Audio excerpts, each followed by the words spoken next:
The fault lines of the Middle East were completely shattered in one night, as a maelstrom of emotions, lies, tears, vows of revenge, and cries of celebration swept across the region.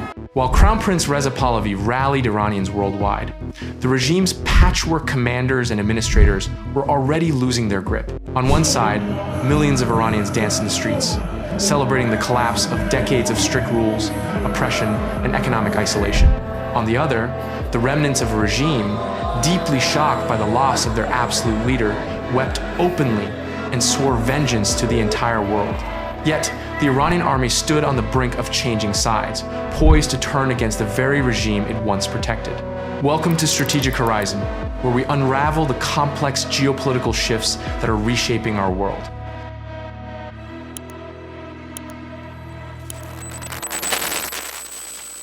In the Middle East, a decades-long era is coming to an end. For Iranians, this is no longer merely a street protest or an uprising.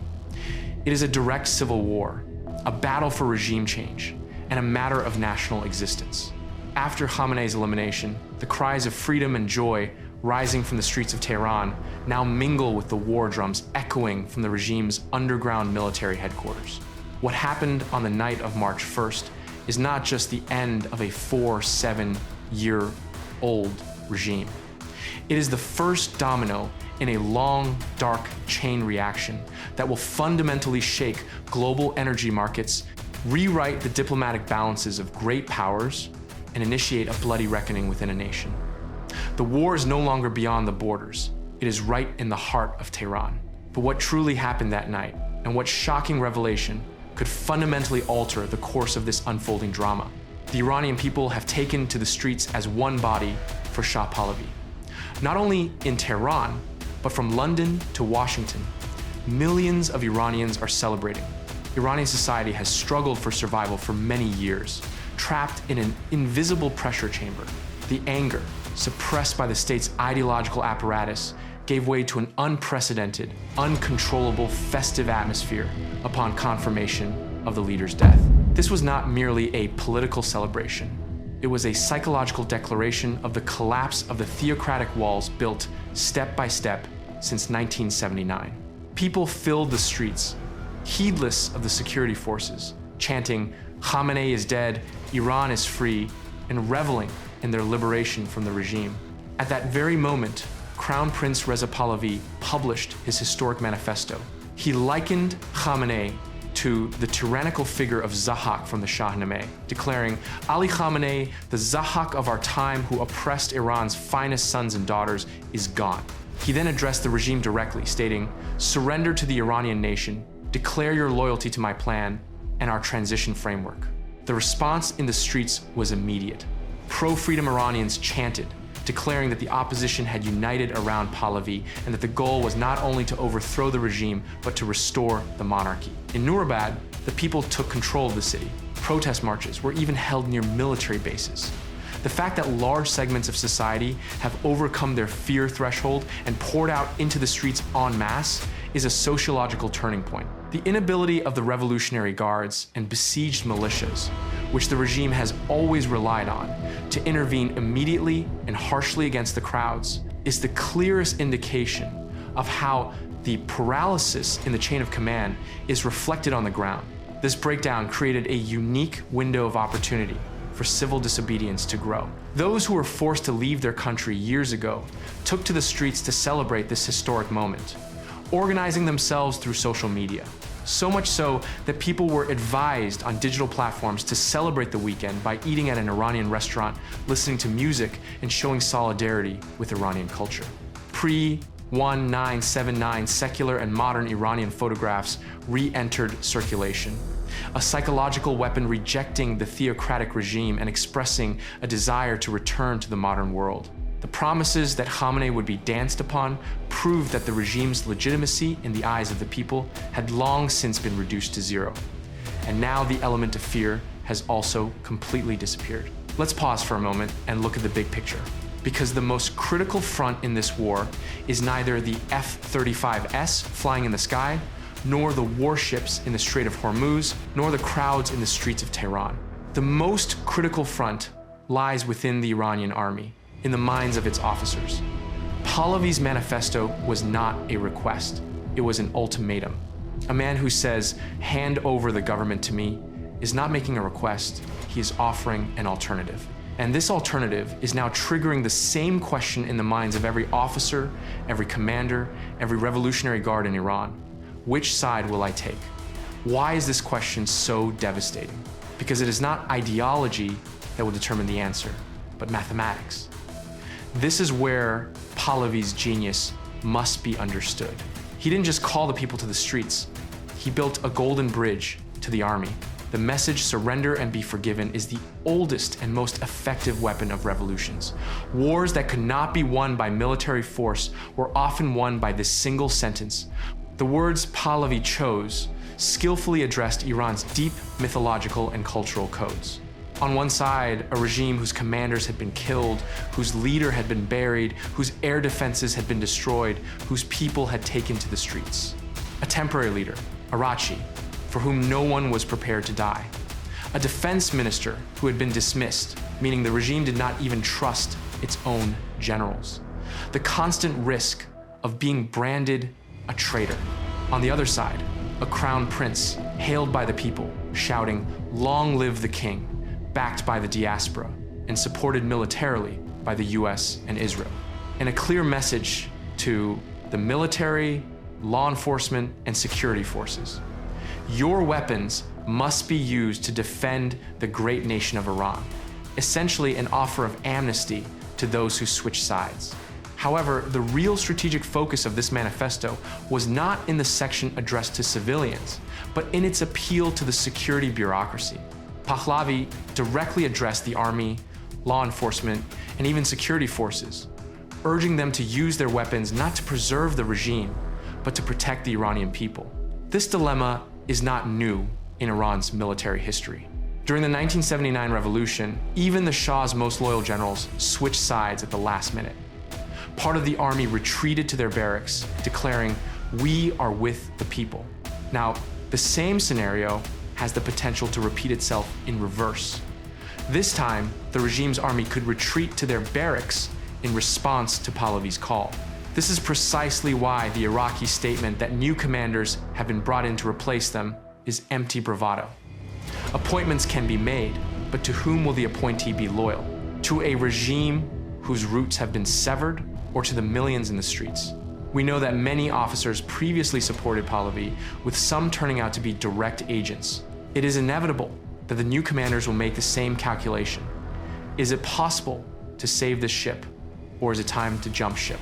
These words are a masterpiece of psychological warfare. This message went down in history as the most critical psychological move that could trigger armed forces to switch sides in a possible civil war and spark a debate among officers. Will we shoot the people, or will we abandon the collapsing regime? This seed of doubt, planted in the mind of a soldier whose commanders have been killed, who has not yet formed a bond of loyalty to his new leader, and who is facing millions of his own citizens in the streets, is far more deadly to the regime than Israeli missiles. In stark contrast to these historic celebrations in the streets, a dangerous sense of vengeance mixed with deep mourning is spreading among the theocratic elite in the deepest institutions of the state and in the minds of its radical supporters. When a state loses not only its leader but also its spiritual guide, it means the cement holding that state together has cracked. The official announcement of this collapse was made on Iranian state television. An anchor, dressed in black and unable to hold back her tears during the live broadcast, announced to the world that US President Trump and his allies would pay dearly for this death, and that revenge would come soon and mercilessly. These tears were not only an expression of grief over the loss of a leader, but also an outward manifestation of the deep fear and uncertainty felt by elements of the regime about their own future and the vows of revenge that would follow. But these threats did not remain mere hysterical words on television screens. They were taken to the extreme in diplomatic and military symbolism. A red flag of vengeance was raised on the dome of the Holy Jamkaran Mosque near the city of Qom, associated with the Mahdi, the expected savior in the Shiite faith. This flag, raised after the assassination of Quds Force commander Qasem Soleimani, is a clear declaration of war, signifying that the bloodshed will not go unavenged, and that justice will be served by the sword. The Khatem al-Anbiya General Headquarters, one of the regime's strategic decision-making bodies, promptly issued a stern statement. The statement emphasized that the principles of resistance that shaped the nation would not be destroyed by the death of one person, and that Iran could suffer heavy blows but would never bow to US and Israeli hegemony. Vows of revenge turned into concrete threats. Iran's National Security Council said the US and Israel will be hit with a force they have never encountered before. The Revolutionary Guards announced a 5-year war plan. Sputnik published a map showing the 2,000-kilometer range of Iranian missiles. Trump responded immediately. If Iran retaliates harshly, it will be hit with unprecedented force. And he addressed the Iranian people. I made you a promise, and I kept it. The rest is up to you. We will be there to help. Western sources sent a message to the Iranian people. We are not your enemy. Those who rule you are. The Revolutionary Guards, the striking force on the ground, have already begun issuing video messages, threatening new missile attacks against both internal and external enemies, stating that what is to come is only the beginning for everyone. The regime is turning to a strategy of maximizing violence in order to stay in power. The regime has made a move to start a civil war by pouring its remaining loyal apparatchiks into the streets with "Death to America" slogans. Its last propaganda card.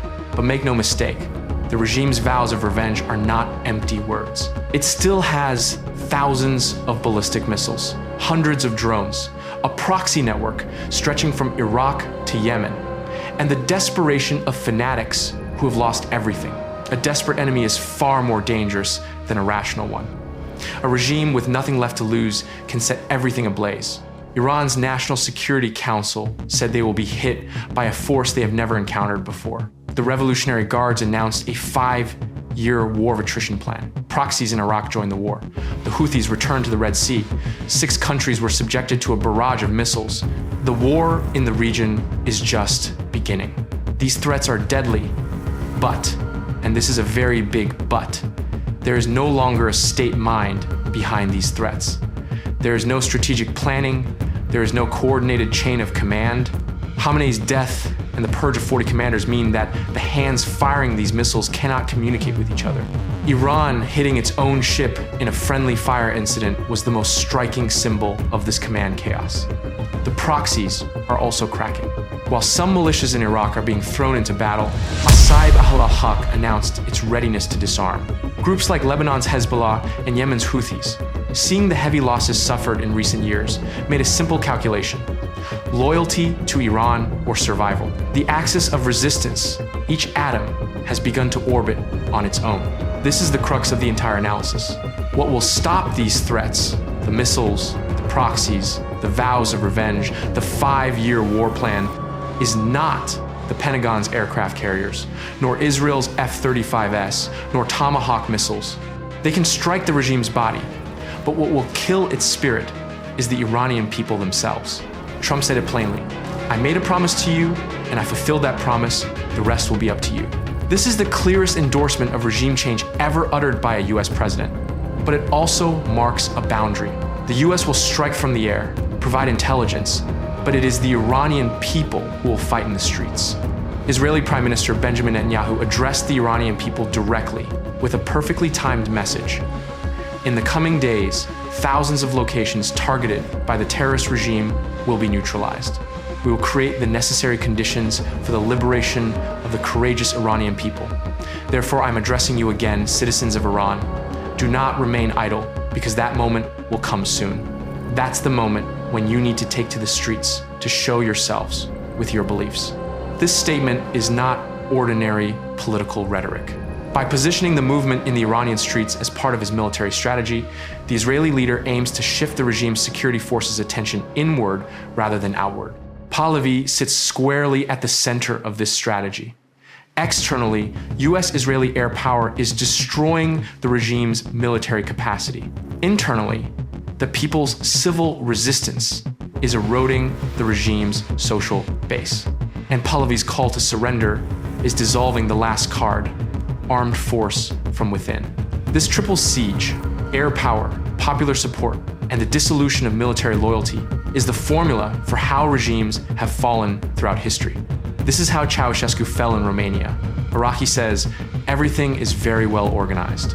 But one sentence from Pahlavi, "Your weapons are for protecting the people," is stronger than all of Iraqi's institutions, because that sentence speaks to an officer's conscience, and conscience is stronger than orders.